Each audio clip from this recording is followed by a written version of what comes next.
हमारे channel online teaching classes में आपका स्वागत है। मैं आप लोगों को भारत इतिहास के विषय में अध्ययन कराना चाहती हूँ, जो प्रतियोगी परीक्षाओं में बार प्रश्न पूछे जाते हैं। अगर आपको हमारी वीडियो अच्छी लगती है तो लाइक और कमेंट करना ना भूलिए। चलिए वीडियो स्टार्ट करते हैं। उत्तर में हिमालय से लेकर दक्षिण में समुद्र तक फैला यह उपमहाद्वीप भारत के नाम से जाना जाता है। उपमहाद्वीप उसे कहा जाता है जो जल से घिरा होता है। तो तीन ओर से हमारा भारत जो है घिरा हुआ है, इसी के कारण यह उपमहाद्वीप कहलाता है, जिसे महाकाव्य तथा पुराणों में भारतवर्ष अर्थात भारत का देश कहा जाता है। भारतीय इतिहास की अध्ययन की सुविधा के लिए तीन भागों में बांटा गया है: प्राचीन भारत, मध्यकालीन भारत एवं आधुनिक भारत। तीन भागों में बांटा गया है: प्राचीन भारत, मध्यकालीन भारत एवं आधुनिक भारत। तो हम सर्वप्रथम प्राचीन भारत का ही अध्ययन करेंगे। तो देखिए, प्राचीन भारतीय इतिहास के विषय में जानकारी मुख्य 4 स्रोतों से प्राप्त होती है। कौन कौन? कितने स्रोतों से? 4 स्रोतों से। तो कौन कौन है? एक है धर्म ग्रंथ, दूसरा है ऐतिहासिक ग्रंथ, तीसरा है विदेशियों का विवरण, चौथा है पुरातत्व संबंधी साक्ष्य।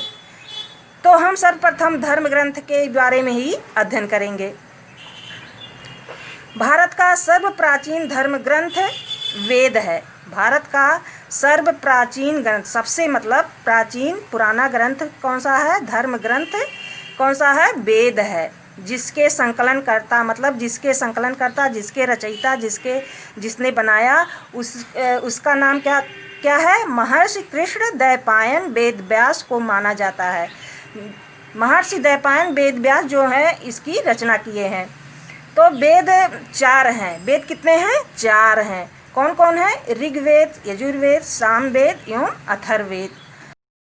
तो हम सर्वप्रथम ऋग्वेद के बारे में अध्ययन करेंगे। ऋचाओं के क्रमबद्ध ज्ञान के संग्रह को ऋग्वेद कहा जाता है। ऋचाओं के क्रमबद्ध ज्ञान के संग्रह को ऋग्वेद कहा जाता है, जिसमें 10 मंडल हैं। ये बहुत इम्पॉर्टेंट है। ये टेट की परीक्षाओं में और सुपर टेट की परीक्षाओं में और टीजीटी पीजीटी की परीक्षाओं में ये बहुत आता है। 10,462 ऋचाएँ हैं, जिसमें 10,462 ऋचाएँ हैं। इस वेद के ऋचाओं के पढ़ने वालों को होत्र कहा जाता है। इस वेद से आर्य के राजनीतिक प्रणाली एवं इतिहास के बारे में जानकारी मिलती है। विश्वामित्र द्वारा रचित ऋग्वेद के दूसरे मंडल में सूर्य देवता सावित्री को समर्पित प्रसिद्ध गायत्री मंत्र है। ये बहुत इम्पोर्टेंट क्वेश्चन बनाया जाता है। ये टेट की परीक्षाओं में, सुपर टेट की परीक्षाओं में आ चुका है कि ऋग्वेद के दूसरे मंडल में किस मंत्र को दिया गया है। इस तरह से क्वेश्चन आ जाते हैं। इस तरह से भी क्वेश्चन आ जाते हैं कि गायत्री मंत्र ऋग्वेद के किस मंडल में। तो ऑप्शन 4 दिए जाते हैं और दूसरे, तीसरे, चौथे दे दिया जाता है। तो ये बहुत इम्पोर्टेंट क्वेश्चन है, बहुत जरूरी क्वेश्चन है। विश्वामित्र द्वारा रचित ऋग्वेद के दूसरे मंडल में सूर्य देवता सावित्री को समर्पित प्रसिद्ध गायत्री मंत्र है। इसके 9वें मंडल में देवता सोम का उल्लेख है। चतुष्वर्ण समाज की कल्पना का आदि स्रोत ऋग्वेद के 10वें मंडल में वर्णित है। चतुष्वर्ण मतलब 4 वर्ण, मतलब 4 वर्ण क्या होते हैं?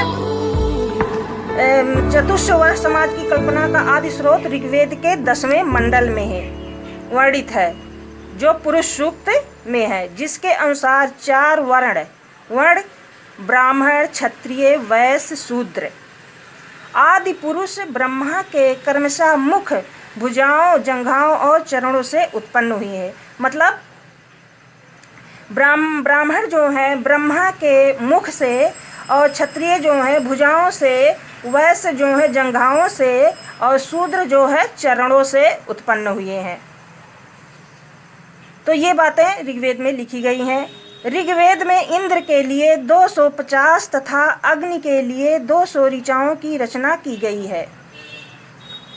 वैदिक साहित्य में ऋग्वेद के बाद शतपथ ब्राह्मण का स्थान है। वैदिक साहित्य में ऋग्वेद के बाद शतपथ ब्राह्मण का स्थान है। वेदों में ऋग्वेद सबसे प्राचीन तथा प्रथम वेद है। वेदों में ऋग्वेद सबसे प्राचीन वेद है। ये क्वेश्चन बहुत इंपॉर्टेंट है, ये भी बहुत आते हैं। इसके बाद यजुर्वेद आता है। ऋग्वेद के बाद यजुर्वेद आता है। यजुर्वेद में शाश्वत पाठ के लिए मंत्रों तथा बलि के समय अनुपालन के लिए नियमों का संकलन यजुर्वेद कहलाता है, जिसके पाठकर्ता को अध्वर्यु कहा जाता है। अध्वर्यु कहा जाता है, जिसके पाठकर्ता को, जिसके मतलब पढ़ने वालों को क्या कहा जाता है? अध्वर्यु कहा जाता है।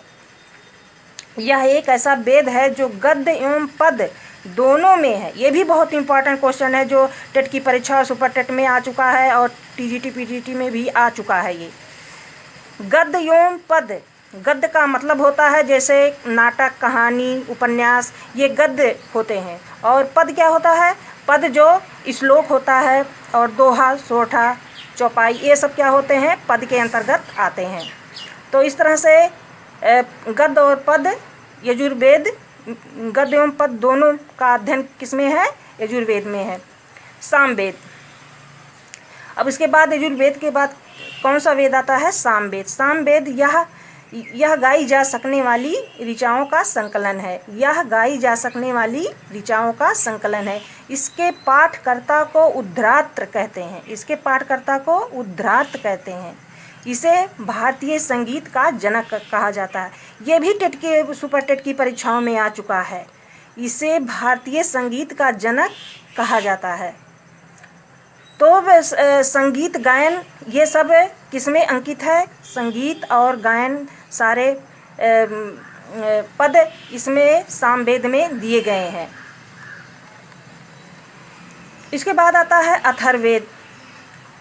अथर्वा ऋषि द्वारा रचित इस वेद में रोग निवारण, तंत्र मंत्र, जादू टोना, साप वशीकरण, आशीर्वाद, औषधि अनुसंधान, विवाह, प्रेम, अंधविश्वास इत्यादि का उल्लेख है। इसमें सभा एवं समिति को प्रजापति की 2 पुत्रियां कहा गया है। इस अथर्ववेद में इसमें सभा एवं समिति को प्रजापति की 2 पुत्रियां कहा गया अथर्ववेद में। सबसे प्राचीन वेद ऋग्वेद एवं सबसे बाद का वेद कौन सा है? अथर्ववेद है। तो देखिए स्टूडेंट, वेदों को भली भांति समझने के लिए 6 वेदांगों की रचना की गई है। वेदों को समझने के लिए, मतलब इसको जानने के लिए 6 वेदांगों की रचना की गई है, जो इसके नाम कौन कौन से हैं? शिक्षा, ज्योतिष, कल्प, व्याकरण, निरुक्त तथा छंद। 6 वेदांगों की रचना की गई। ये भी क्वेश्चन बहुत आते हैं, मतलब वेदों को समझने के लिए कितने वेदांगों की रचना की गई, इस तरह से क्वेश्चन आ जाते हैं। तो कितने वेदांगों की रचना की गई है? 6 वेदांगों की। अब देखिए, पुराण, हमारे भारत में पुराणों का भी बहुत महत्व है, तो पुराण के बारे में हम अध्ययन कर लेते हैं। भारतीय ऐतिहासिक कथाओं का सबसे अच्छा क्रमबद्ध विवरण पुराणों में मिलता है। भारतीय ऐतिहासिक कथाओं का सबसे अच्छा क्रमबद्ध विवरण पुराणों में मिलता है। इसके रचयिता लोमहर्ष, ये भी बहुत ज़रूरी है, ये भी क्वेश्चन आते हैं परीक्षाओं में। इसके रचयिता लोमहर्ष अथवा इनके पुत्र उग्रश्रवा माने जाते हैं। इसकी संख्या 18 है। देखिए, ये भी बहुत इंपॉर्टेंट क्वेश्चन बनते हैं। इसकी संख्या कितना है? 18। किसकी संख्या? पुराणों की। पुराणों की संख्या कितनी है? 18 है। 18, जिसमें से केवल 5 जो हैं प्रमाणिक हैं। तो कौन कौन है? मत्स्य पुराण, वायु पुराण, विष्णु पुराण, ब्राह्मण पुराण एवं पुराणों में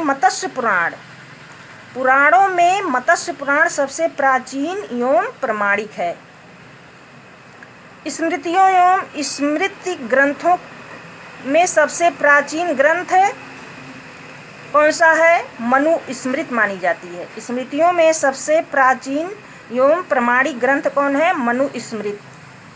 जातक में बुद्ध के जन्म पूर्व जन्म की कहानी वर्णित है। जातक जो है एक ग्रंथ है बौद्ध धर्म का जातक जो एक ग्रंथ है, जो इसमें जातक में इसमें पूर्व जन्म किसका है? महात्मा बुद्ध का।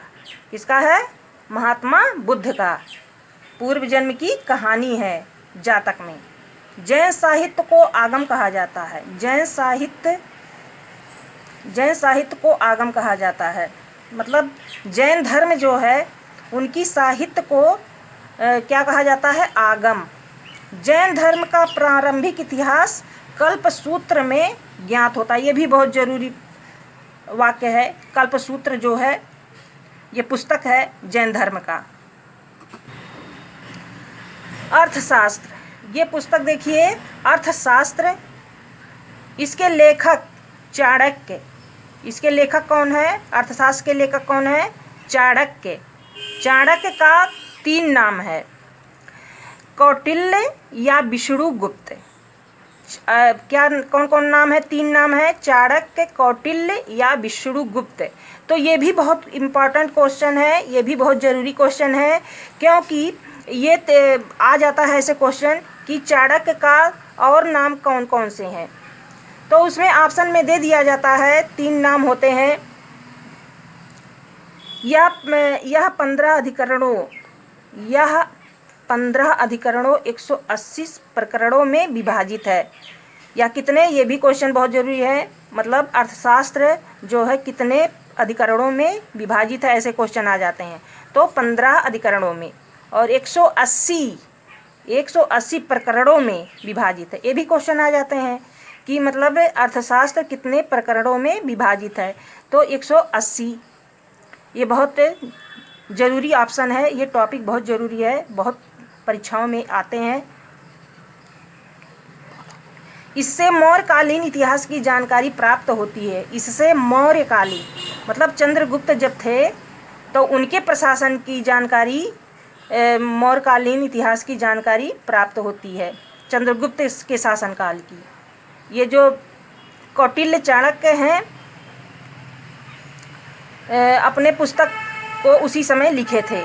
संस्कृत साहित्य में ऐतिहासिक घटनाओं को क्रमबद्ध लिखने का सर्वप्रथम प्रयास कल्हड़ के द्वारा किया गया। संस्कृत साहित्य में ऐतिहासिक घटनाओं को क्रमबद्ध मतलब लगातार लिखने का सर्वप्रथम प्रयास मतलब कोशिश कल्हड़ के द्वारा किया गया। ये कल्हड़ जो है बहुत बड़े विद्वान थे, जो इन्हीं के द्वारा सर्वप्रथम प्रयास किया गया है। कल्हड़ द्वारा रचित पुस्तक राजतरंगिणी, कल्हड़ द्वारा रचित पुस्तक राजतरंगिणी है, जिसका संबंध कश्मीर के इतिहास से है। ये भी बहुत इम्पॉर्टेंट क्वेश्चन है, बहुत ही ज़रूरी है। ये सारे चाहे छोटे बड़े सभी परीक्षाओं में पूछे जाते हैं, चाहे बोर्ड का परीक्षा हो, चाहे टेट का परीक्षा हो, चाहे सुपर का हो, चाहे टीजीटी पीजीटी हो। इस तरह से सभी परीक्षाओं में ये क्वेश्चन बहुत ही आते हैं। कल्हड़ द्वारा रचित पुस्तक क्या नाम है? तो 4 ऑप्शन दे दिए जाते हैं। राजतरंगिणी उसमें सही माना जाता है। और देखिए अरबों की सिंधु विजय का वृत्तांत चचनामा में सुरक्षित है। चचनामा एक पुस्तक है। अरबों की सिंधु विजय का वृत्तांत, अरब अपने जब भारत में आए थे तो वहाँ पर जिस समय विजय हुआ था तो उसका वृत्तांत मतलब उसका लेख चचनामा के पुस्तक में सुरक्षित है, लिखा गया है। इसके लेखक कौन है? इसके लेखक अली अहमद है। ये भी बहुत जरूरी, ये भी क्वेश्चन आ जाते हैं। जैसे अरबों की सिंध विजय का वृत्तांत चचनामा के लेखक का नाम बताइए। तो अली अहमद हैं इसके लेखक। चचनामा के लेखक कौन है? अली अहमद है। और इस तरह से क्वेश्चन आ जाते हैं, अरबों के सिंध विजय का वृत्तांत किसमें सुरक्षित है? तो चचनामा में 4 ऑप्शन दे दिए जाते हैं, चचनामा उसमें सही होता है। अब देखिए आगे दूसरा पुस्तक है अष्टअध्यायी, जो भारत के इतिहास के बारे में महत्वपूर्ण जानकारी देता है। अष्टअध्यायी, इसके लेखक पाणिनि हैं। इसके लेखक पाणिनि है। अष्टाध्यायी के लेखक कौन है? पाणिनि। ये भी क्वेश्चन बहुत ही इम्पॉर्टेंट है। मैं आप लोगों को वही क्वेश्चन ले आई हूँ जो बार बार परीक्षाओं में पूछे जाते हैं। इसमें मौर्य के पहले का इतिहास तथा मौर्यकालीन राजनीतिक अवस्थाओं की जानकारी प्राप्त होती है। मतलब उस समय मौर्यकालीन राजनीतिक मतलब दरबार में क्या होता था, किस तरह से राज्य चलाए जाते थे और समाज कैसा था और वहाँ की जनता कैसी थी, इस तरह से इसमें सब उनके स्थिति के बारे में सब लिखा गया है। और देखिए आगे दूसरा पुस्तक है कात्यायन की गार्गी संहिता। गार्गी संहिता ये भी एक पुस्तक है, बहुत बड़ी पुस्तक है, कात्यायन के द्वारा रचा गया है। कात्यायन की गार्गी संहिता एक ज्योतिष ग्रंथ है। ज्योतिष मतलब ज्योतिषी, मतलब पहले से ही कोई चीज़ बता दिया जाता है, वही ग्रंथ है गार्गी संहिता। ज्योतिष क्या होता है? जो भविष्यवाणी पहले से ही कर देता है, उसे ज्योतिष कहा जाता है। इसके बाद महाभाष्य, ये भी बहुत अच्छी पुस्तक है। महाभाष्य जो प्राचीन काल की जानकारी हमें देता है। इसके लेखक पतंजलि हैं। इसके लेखक कौन है? पतंजलि। पतंजलि पुष्यमित्र श्रृंग के पुरोहित थे। पतंजलि जो हैं पुष्यमित्र श्रृंग के पुरोहित थे। महाभाष्य इनकी रचना है पतंजलि की, जिसमें बहुत ही अच्छी प्रकार से जानकारी इतिहास की, हमारे भारत के इतिहास की जानकारी प्राप्त होती है। मैं आप सबको इस वीडियो में इतना ही अध्ययन कराऊंगी। यदि ये वीडियो अच्छी लगी तो सब्सक्राइब करना ना भूलें, जिससे ऐसी वीडियो की नोटिफिकेशन आपको मिलती रहे। धन्यवाद।